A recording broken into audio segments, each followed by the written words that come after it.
Continuação do Santo Evangelho segundo São João.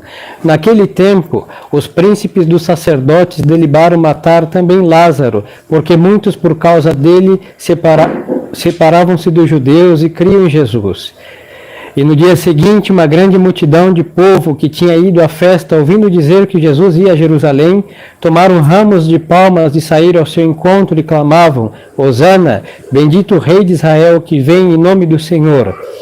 E Jesus encontrou um jumentinho e montou em cima dele, segundo está escrito: Não temas, filha de Sião, eis que o teu rei vem montado sobre um jumentinho.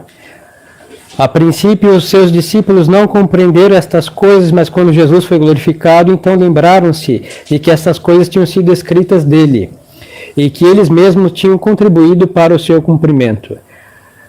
A multidão, pois, que estava com ele, quando chamou Lázaro do sepulcro e o ressuscitou dos mortos, dava testemunho dele. E por isso lhe saiu ao encontro a multidão, porque ouviram dizer que tinha feito este milagre. Portanto, os fariseus disseram entre si: Vedes que nada aproveitamos? Eis o que todo mundo vai após ele. Ora, havia alguns gentios daqueles que tinham ido adorar a Deus no dia da festa. Estes, pois, aproximaram-se de Filipe, que era de Betsaida da Galileia, e fizeram-lhe este pedido, dizendo: Senhor, desejamos ver Jesus. Foi Filipe disse a André, e André e Filipe disseram-no a Jesus. E Jesus respondeu-lhes, dizendo: Chegou a hora em que o Filho do Homem será glorificado. Em verdade vos digo, que se o grão de trigo que cai na terra não morrer, fica infecundo, mas se morrer, produz muito fruto. O que ama a sua vida, perdê-la-á, e quem aborrece a sua vida neste mundo, conservá-la para a vida eterna. Se alguém me serve, siga-me, e onde eu estou, estará ali também o que me serve. Se alguém me servir, meu Pai o honrará. Agora minha alma está turbada, e que direi eu? Pai, livra-me desta hora, mas é para isso que eu cheguei a esta hora. Pai, glorifica o teu nome. Então veio do céu esta voz: Eu o glorificarei e o glorificarei novamente. Ora, o povo que ali estava e ouvira, dizia que tinha sido um trovão. Outros diziam: Um anjo lhe falou. Jesus respondeu e disse: Esta voz não veio por amor de mim, mas veio por amor de vós. Agora é o juízo deste mundo. O príncipe deste mundo agora será lançado fora. E eu, quando for levantado da terra, atrarei tudo a mim. E dizia isto para designar de que morte havia de morrer. Respondeu-lhe a multidão: Não aprendemos da lei que o Cristo permanece eternamente? E como dizes tu que o Filho do Homem deve ser levantado? Quem é este Filho do Homem? Respondeu-lhe então Jesus: Ainda por um pouco de tempo está a luz convosco. Andai enquanto tendes luz, para que não vos surpreendam as trevas. Quem caminha nas trevas não sabe para onde vai. E quando tendes luz, crede na luz, para que sejais filhos da luz. Isto disse Jesus, e retirou-se e escondeu-se deles. Podem sentar. Louvado seja nosso Senhor Jesus Cristo. Em nome do Pai, do Filho e do Espírito Santo. Amém. Estimadas almas, estamos no sábado que precede o domingo de Ramos e a Santa Igreja já nos coloca próximo do que celebraremos amanhã e iniciando assim a Semana Santa. Nós acabamos de ouvir este Evangelho em que Nosso Senhor começa claramente a ser perseguido pelos judeus porque ele havia ressuscitado Lázaro. Os judeus não engoliram este milagre. Os judeus, eu me refiro à sinagoga, os sumos sacerdotes e os que governavam o povo com o governo religioso sobre aqueles então. O que acontece? Esta multidão que estava na casa de Lázaro, consolando Maria e Marta, elas estavam atrás de Nosso Senhor porque viram esse milagre estupendo, porque foi um morto de 3 dias que fedia, como qualquer outro cadáver, que Nosso Senhor ressuscitou. Então foi evidentíssima a ação de Deus, Nosso Senhor Jesus Cristo, e eles acabaram seguindo Nosso Senhor por causa deste milagre.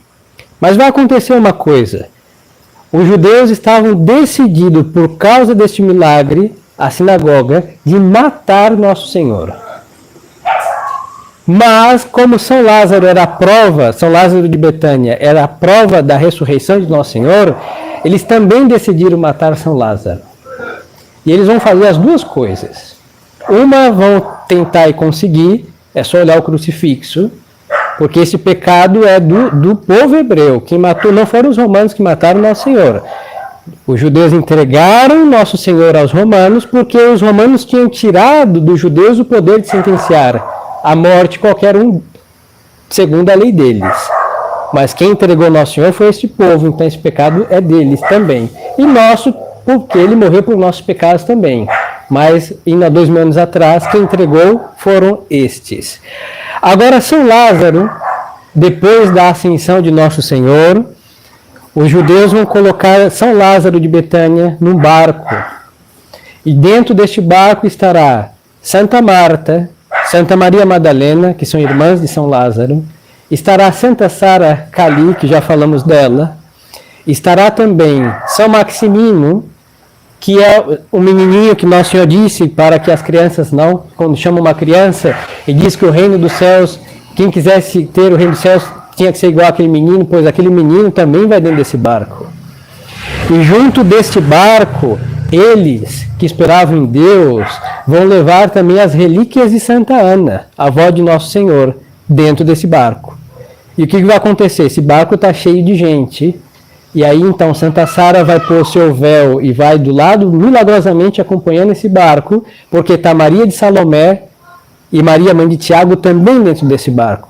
E os judeus colocaram eles no mar para que eles morressem errantes pelo mar de sede e pelo sol, e ficassem sepultados pelas águas. E Deus Nosso Senhor vai fazer o quê? Com que esse barco, o vento vai soprar e vai parar lá na França, onde São Lázaro não vai morrer como os judeus haviam esperado, mas vai estabelecer a Santa Igreja na França ainda, que jazia abaixo o paganismo. Aí Santa Maria Madalena vai para as montanhas fazer penitência, Santa Marta vai ficar junto com seu irmão até a morte dela e vai ser uma mulher muito poderosa contra o demônio, que havia iludido na idolatria aqueles que ali viviam. Santa Sara vai ficar com Santa Maria Salomé e Santa Maria, mãe de Tiago, e vai morrer com elas. E aí começamos a ter, já na Europa, por uma tentativa de matarem os discípulos de Nosso Senhor vai mudar o rumo e vai fazer com que eles acabem começando a semear a fé católica pela Europa já neste momento. Os judeus, vendo o milagre, eles ficam mais cegos. Por isso Nosso Senhor disse, enquanto tendes luz, acreditai nas obras da luz, porque quem anda nas trevas tropeça. E o que aconteceu? Quanto mais Nosso Senhor fazia milagres, porque eles eram filhos das trevas, eles ficavam mais cegos. Mas Nosso Senhor não fazia milagre para eles ficarem mais cegos. Nosso Senhor fazia milagres porque para qualquer um que tem o mínimo de reta intenção, o milagre deixa a gente pensar. Se nós vemos um paralítico que toca numa água como Lourdes e sai andando, todo mundo vai pensar, olha, uma água não faz ninguém andar, hein? Só se tivesse caindo de sede. Agora, curar uma paralisia, então a água não tem poder para isso. Então tem alguém que deu esse poder para essa água. Quem é? Deus. O milagre sempre é uma ação divina em que Deus suspende as leis que ele estabeleceu, a lei da gravidade, por exemplo. Tem um santo, uns dizem que é Santo Antônio, uns dizem que é São Vicente Ferreri, em todo caso foi um dos santos, que agora não vou saber qual deles, peço perdão, em que em certa ocasião havia um pedreiro que caiu do andaime e esse santo havia sido proibido de fazer milagres, porque ele fazia muitos milagres. Então ele falou, pare aí, o homem ficou no ar, aí ele foi no convento, pediu permissão para o seu superior para fazer só mais um milagre, aí o superior deu permissão, aí o homem foi caindo gradativamente, sem se estraçalhar como a lei da gravidade clama. Quem cai da altura se despedaça quando encontrar o solo. Pois então, quem pode fazer isso? Deus. Porque só ele pode suspender sem nenhuma contradição as leis que ele estabeleceu. E nós estamos todos, está sentenciada a nossa morte desde o momento da nossa concepção. que nós vamos morrer e o nosso querido corpo vai ser humilhado pela putrefação e vão ficar lá secos ossos esperando a voz da trombeta para ressuscitarmos, todos. Mas São Lázaro, nosso Senhor fez uma exceção. Depois aconteceu isso com ele. Hoje só temos as relíquias, seus ossos secos, que reverdece pela sua santidade. Mas, em todo caso, ossos secos. E nosso Senhor faz uma exceção, Lázaro. E qualquer um poderia ter refletido e falar, mas este homem já está fedido, 3 dias de putrefação, mas a voz de nosso Senhor, que não é um homem qualquer, podia ir a Anás e chamar para o Lázaro, Lázaro ia ficar deitado, Caifás podia ir lá, Pôncio Pilato chamá-lo, ele não ia ouvir porque ele estava morto, e bem morto mesmo, e que já fedia, mas teve alguém cuja voz disse, Lázaro, levanta e saia, e este ouviu a voz, estando morto, e saiu vivo, e foi tirada as ligaduras do seu sudário, e aí caminhou, atravessou o mar, foi parar na França, pregou o evangelho, estabeleceu a Santa Igreja e morreu depois. Bom, outro dia eu conto a história de São Lázaro para os senhores. Mas então, diante dessa ação divina, quem quer andar nas trevas, cai mais ainda nas trevas. E isso não podemos só aplicar à perfídia dos hebreus, mas acontece também entre pessoas batizadas. Porque quanto mais serve ao pecado, maior aumenta a repugnância à virtude, e quanto mais virtude vê ao redor, mais se afasta do caminho da redenção, porque não quer.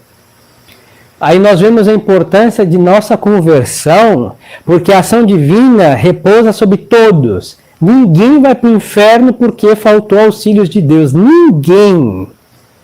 Mas quando chegam no inferno, qual é a voz? Nós não quisemos e não queremos obedecer à voz de Deus. E no inferno tem um monte de gente batizada, hein? E não vamos acusar o Vaticano II, porque antes do Vaticano II as almas também iam para o inferno. E os santos padres, já no século III da nossa religião, onde havia um grande fervor, diziam que era maior o número dos que se condenavam do que os que se salvavam. Aí os senhores vão entender que se o homem não se converte a Deus com a sua vontade, querer o que Deus quer, não é suficiente, mesmo que pratique a religião em atos de religião verdadeiros.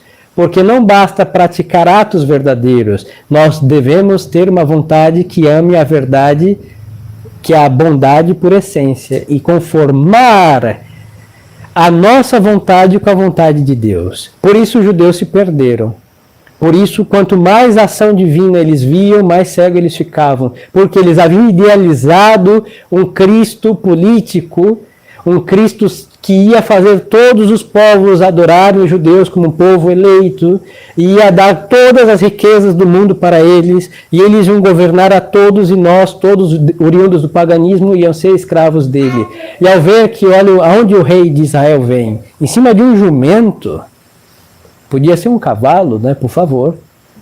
Jumento até hoje não classifica uma coisa muito nobre, mas nosso Senhor está humilhando a sinagoga, falando que ele não veio pela arrogância que eles deliberavam em suas cogitações fecundas, mas ele ia vir na simplicidade da humildade, e aí onde está a glória de Deus.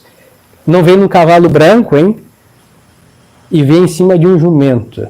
E quem aclama ele com Hosana, que é um grito de vitória, mostrando que ele é um vitorioso, e rei de Israel, não é a corte de Israel, não é a família de Davi, é o povão que seguia nosso Senhor, e só seguia por quê? Por interesse de milagres.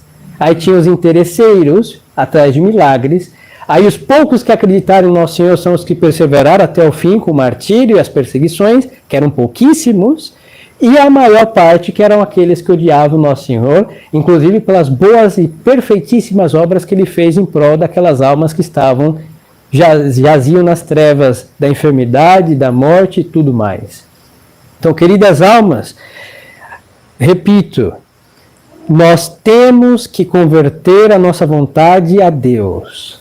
Aí os senhores falam, mas padre, o que consiste isso? Em querer o que Deus quer. Porque nós, às vezes, na nossa religião, nós fazemos o que deve ser feito. Mas só que nós acabamos, como os hebreus, idealizando as coisas. Às vezes Deus é exagerado, a prática da religião é intransigente, às vezes parece demais, mas vou dizer uma coisa, para ganhar um céu e Deus como prêmio, o pouco que fazemos não é nada em comparação. Aí nós queremos um Deus injusto, que nos dê uma vida preguiçosa, que podemos aí se entregar a pecados e frivolidades, e depois queremos Deus como prêmio. Mas o prêmio do pecado é a condenação, não é a salvação. E às vezes nós queremos premiar o pecado com Deus, e Deus não é recompensa de mazelas, é recompensa de virtudes. E o mais injusto ainda de nossa parte é esperar que Deus seja o prêmio de pecado, quando o próprio Deus dá graça de sermos santos. E aí nós olhamos para os santos e ficamos em depressão porque queremos ser talvez igual a eles ou melhores, mas com as nossas próprias forças. E não contamos com os auxílios de Deus, porque a nossa vontade não está conforme aos auxílios de Deus. Cada um quer ser o seu próprio escultor e pintor de sua própria imagem, sabendo que quem é o artesão das almas? Deus, o seu divino Espírito Santo. E só vamos conseguir isso quando pensarmos como Deus. Se Deus diz que está errado, está errado. Se Deus diz que está certo, mesmo que o mundo inteiro diga que está errado, está certo o que Deus disse, está errado o que Deus disse. E aí entrar em conformidade com os pensamentos do Altíssimo, e a nossa vontade estará em sintonia com os pensamentos do Altíssimo, e aí vamos seguindo.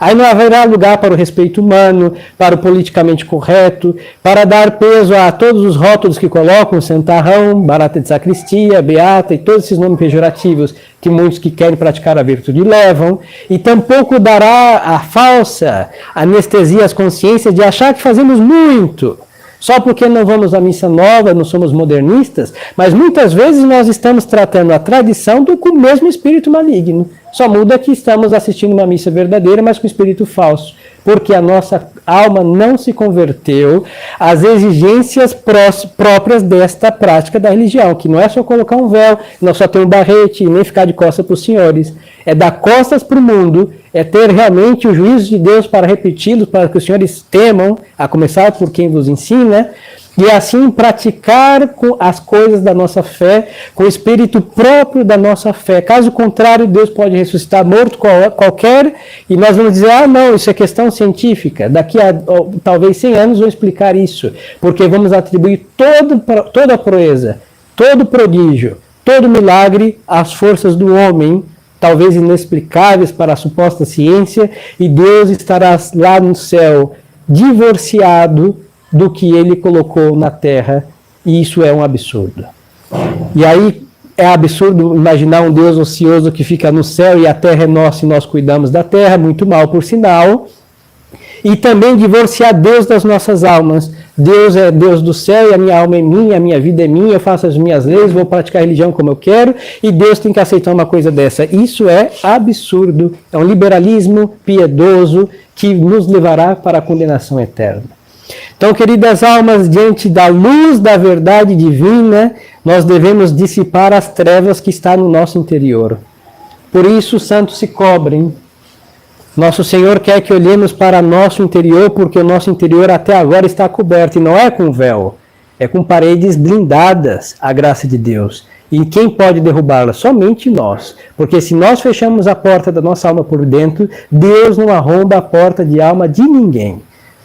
Não arromba. Ele respeita a liberdade nossa, inclusive quando a usamos mal. Por isso ele se entregou ao ódio dos judeus, à execução cruel dos romanos, porque era liberdade humana solta, depois dele ter feito tudo para que todos o recebessem como seu Deus e seu Senhor. E a mesma coisa segue. Se nós fechamos nossa alma por dentro, podemos enfeitar de todos os firuletes, podemos colocar todos os latins, gregos, insensações e costas e tridentino que quiserem, mas se não for de Deus, isso vai conseguir o que? A condenação. Porque Deus não quer coisas enfeitadas, Deus quer coisas reais. Por isso a prática da nossa religião deve estar vivificada pelo espírito próprio da nossa religião. Aí é o Espírito de Deus e a vontade do homem submetida à vontade de Deus, é intelecto do homem prostrado diante da verdade suprema que é Deus nosso Senhor. Então peçamos essa graça nesse dia. Amanhã vamos ouvir hosanas e todo um triunfo, e a mesma boca que grita hosana ao filho de Davi, quando chegar a sexta-feira santa, vai gritar o quê? Crucifica-o. A mesma boca. A mesma boca que aplaudiu Lázaro saindo do sepulcro, vai colocar Nosso Senhor no sepulcro sexta-feira santa. Os mesmos lábios, hein? Os mesmos. Por quê? Porque só ficaram com o exterior e pomposo dos feitos divinos, mas não converteram o seu interior àquele taumaturgo que queria nos converter e nos santificar de verdade. Por isso não temos que contentar-nos com o que os nossos lábios são capazes de dizer. Porque podemos dizer, Senhor, eu seguirei até a morte. E quando aparecer o primeiro comunista mandando a gente cuspir no crucifixo, o que faremos? Cuspiremos. Então nosso lábio foi mentiroso, porque o nosso coração não foi sincero diante de Deus. E é esta sinceridade interna que faz com que o nosso exterior não seja uma fraude.